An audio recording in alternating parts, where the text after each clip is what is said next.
Sarah, do we have a chalice lighter?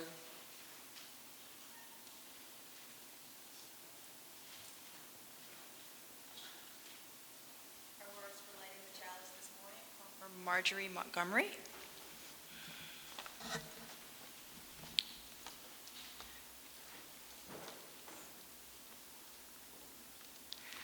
Life is a gift for which we are grateful. We gather together in community to celebrate the glories and the mysteries of this great gift.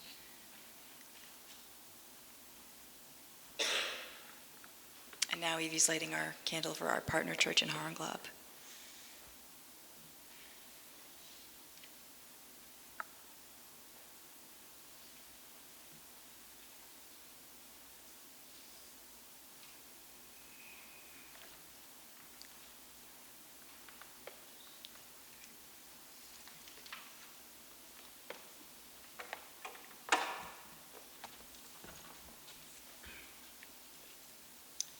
Good morning.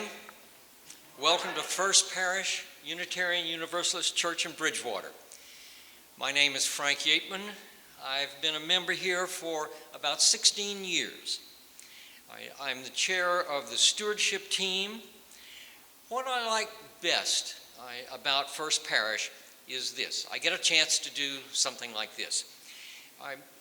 Yesterday and on Thursday evening, we had a group of people who volunteered to stand out in the parking lot and take $20 bills from all the people who wanted to attend the graduation services.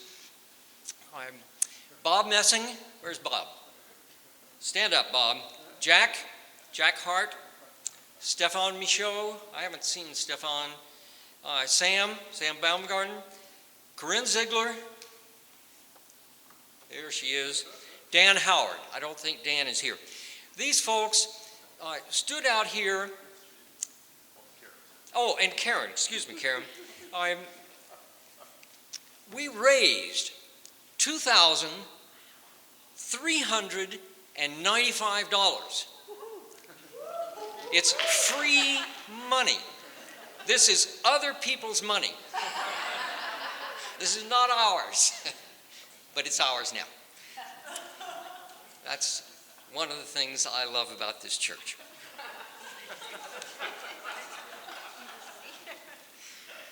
I mean, what do you expect? I'm the stewardship guy. First Parish Church is a welcoming congregation. We proudly fly the rainbow flag to symbolize our welcome to people of every description. We have a dynamic religious education program which all children are invited to join later in the service. If you are new to First Parish, we hope you enjoy your visit with us.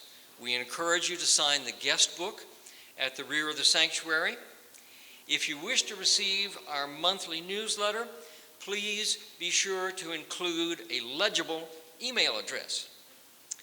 We invite you to join us for coffee, snacks, and conversation in the Upper Parish Hall following the service. Our service this morning is being recorded for Bridgewater Cable TV, but the camera is turned off during the sharing of joys and sorrows to preserve your privacy. Thank you for joining us. Your presence here makes a difference. I invite you now to greet your neighbor.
Good morning.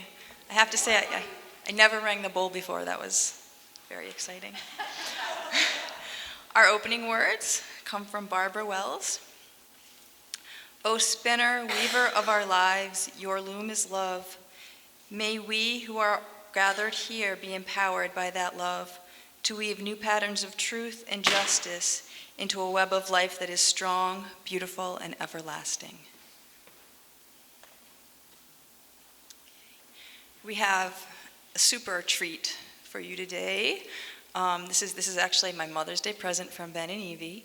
Our opening hymn is in your order of service. It's actually a mantra, and later on I will tell you why it is so important, how it ties into our service and why it's so important to me. But Ben and Evie, come on up. We'll do this as a call and response, and we'll do it 4 times.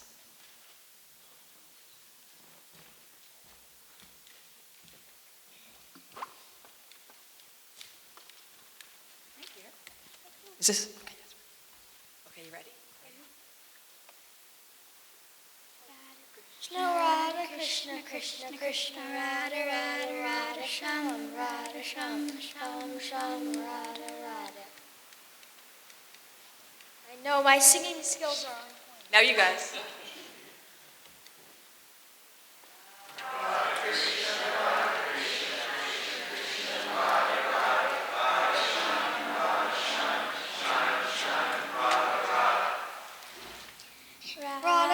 Radha Krishna Krishna Krishna Radha Radha Radha Sham Radha Sham Sham Sham Radha Radha.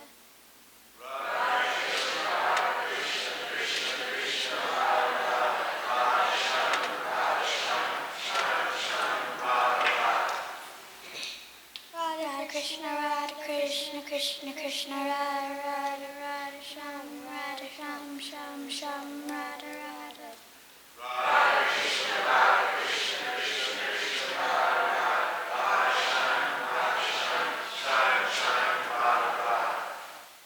Krishna Radha Krishna Krishna Radha Radha Sham Sham Radha Sham Sham Sham Radha Radha.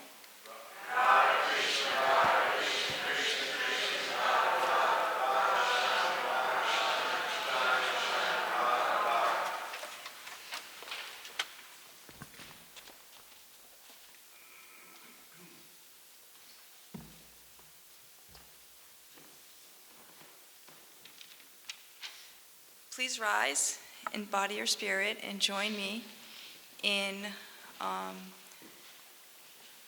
the affirmation of our covenant, which is printed in the order of service.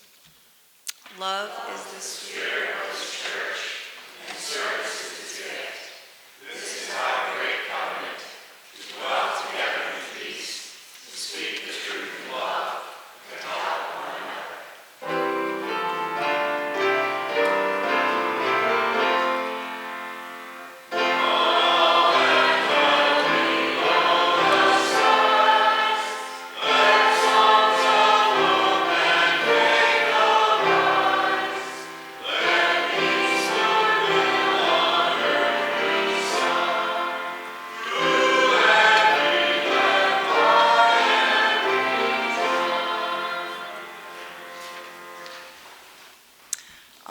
I'd like to ask the children to come to the stage, please.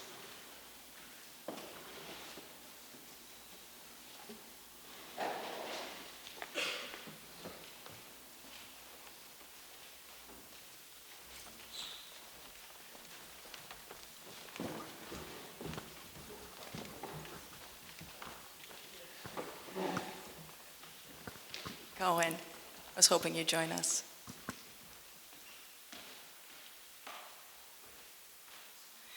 Okay, guys, as I look at all of your lovely faces, I'm so excited that you are here because I think you all have something to add to this conversation that I'm about to have with you, especially Benjamin and Evie. So I have a picture here, and I'm going to pass it around, and I want to ask you a few questions about it. Okay. So,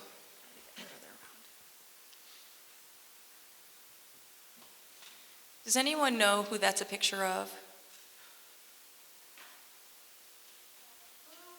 A blue person. That is really important.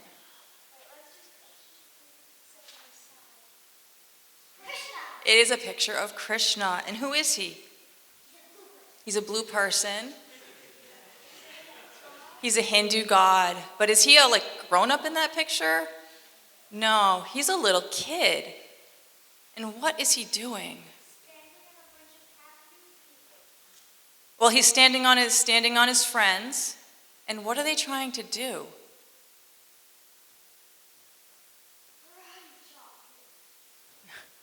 Are they trying to get to something?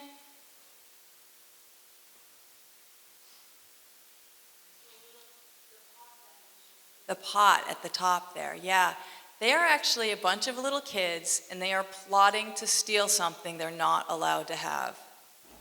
Okay, that pot is full of dessert, and Krishna lived in a very simple time in India where dessert was a pretty special occasion. It was not something you had every day. And it usually took a long time to make. It was usually made with milk. And parents would hang it in these pots up high. I don't know whether that was to keep the kids away or whether there was another reason for that. But Krishna, who's a god, would plot with his friends to steal the dessert before dinner. Is that something you think of like a god doing? No, that's how would you describe that? Stealing dessert without permission. Evie. Yep. A deity. Mm-hmm. Deity is a god. But stealing something without permission, it's not really bad. He's not really hurting anyone, but he's breaking a rule. Okay. I would say that is very mischievous. And Krishna, when he was a little kid, was very mischievous. He got in lots of trouble. So let me ask you this. Have you guys ever done mischievous things? Like right now? Yeah. Have you ever done mischievous things, Evie? What kinds of mischievous things do you do? No? I found an empty bowl of Hershey's Kisses in the pantry the other day. That was full last time I checked. Anybody else want to fess up to any mischievous things?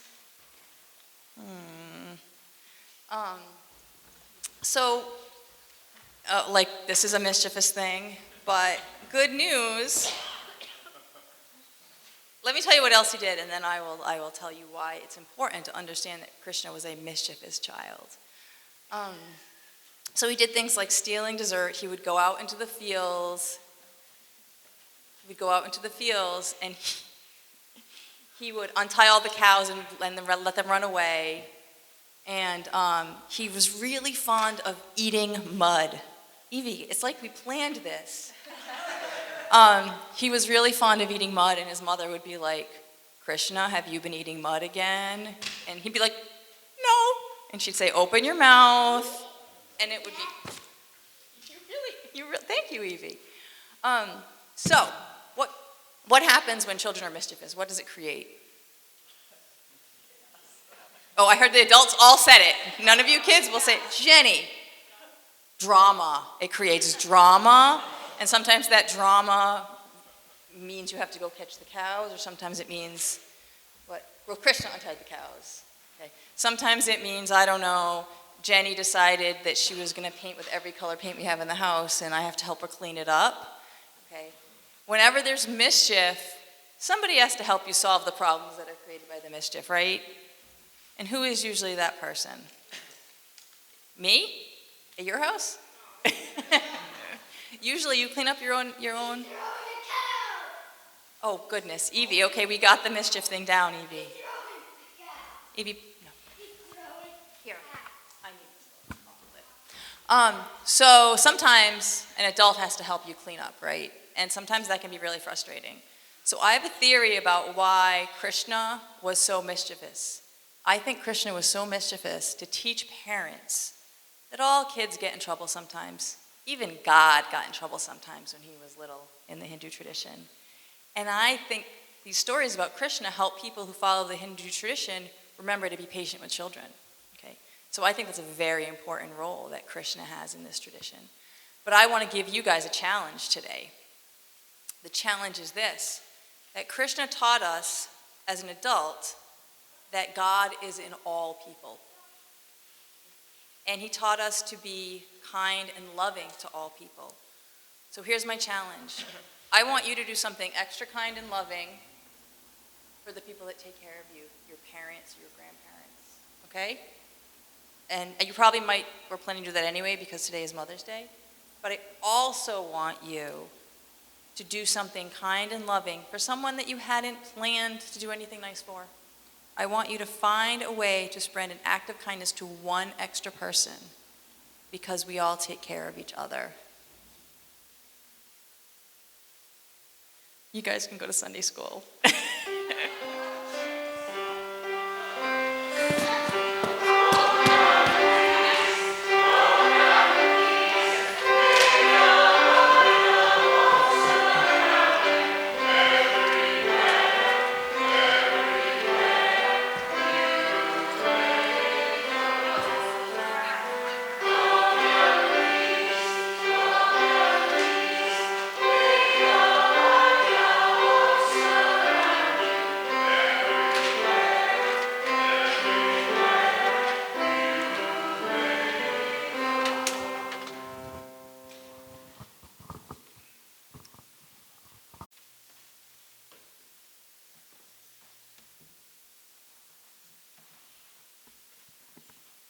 Please join us in singing the music for meditation in your order of service.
Please join me in the spirit of prayer and meditation. Earth Mother, Star Mother, you who are called by 1,000 names, may all remember we are cells in your body and dance together. You are the grain and the loaf that sustain us each day, and as you are patient with struggles to learn, so shall we be patient with ourselves and with each other. We are radiant light, sacred and dark, the balance. You are the embrace that heartens and the freedom beyond fear. Within you, we are born, we grow, we live, and we die. You bring us around to the circle of rebirth. Within us, you dance forever.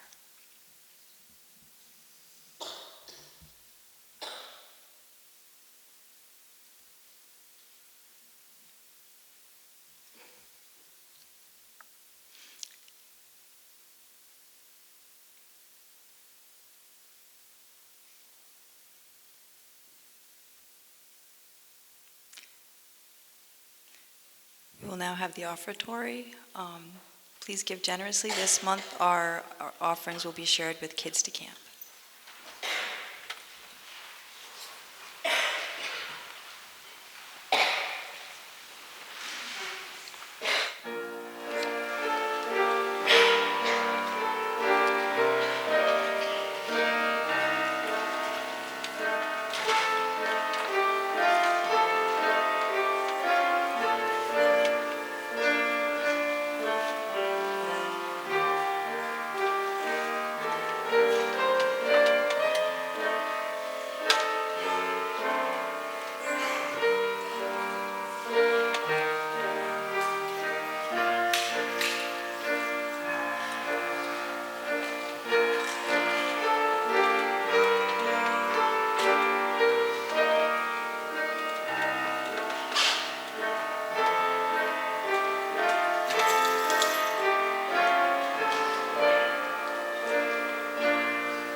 Today's reading is from the Bhagavad Gita.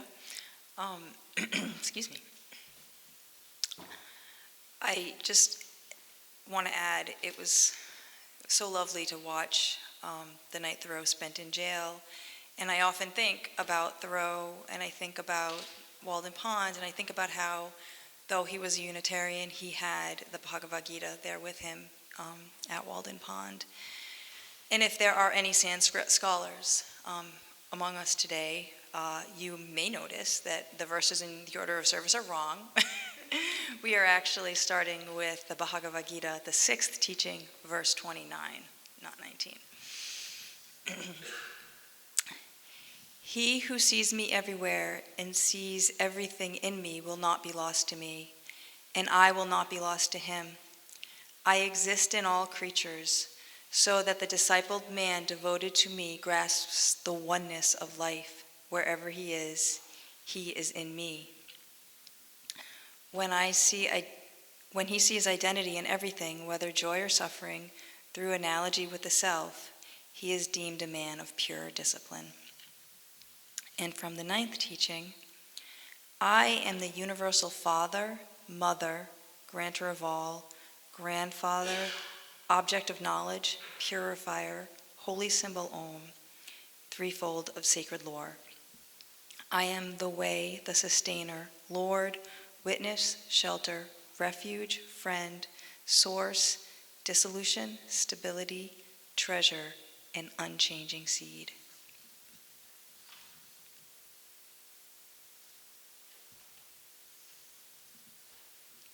Please join me in singing the hymn that I feel most reflects this teaching, which is 23 in the Great Hymnal. Oh, yes, thank you. Verses 1 to 5.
Welcome and happy Mother's Day.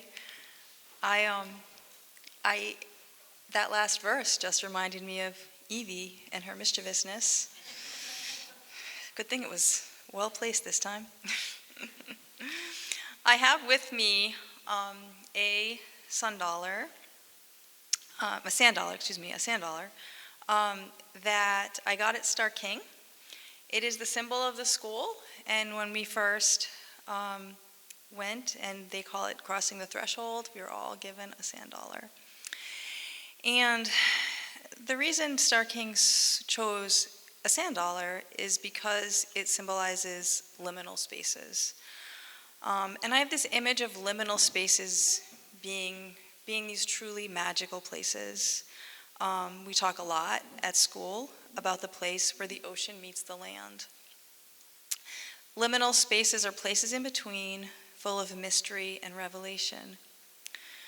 But for the last few years, I have felt like I've been in a liminal space, but not a magical one. Both of my parents have struggled with health problems. My mom lives in a nursing home and battles both physical limitations and bouts of confusion. My mother's health and the other issues caused my mother's health problems have often made me feel very alone and very in need. Okay? But if liminal spaces call us to ask questions, my question became this: what is mothering? And my first answer comes from my mom, which is that mothering is unconditional love. I am blessed with a mom whose unconditional love has followed me through my entire life, and to prove her never-ending support, and my father's, and my sister-in-law's, they moved mountains to get here today, and I am so proud and blessed that they can be here despite the physical limitations that they face. This overall feeling of sorrow created by my parents' health began to take a toll on me. I often felt sad and overwhelmed and completely unable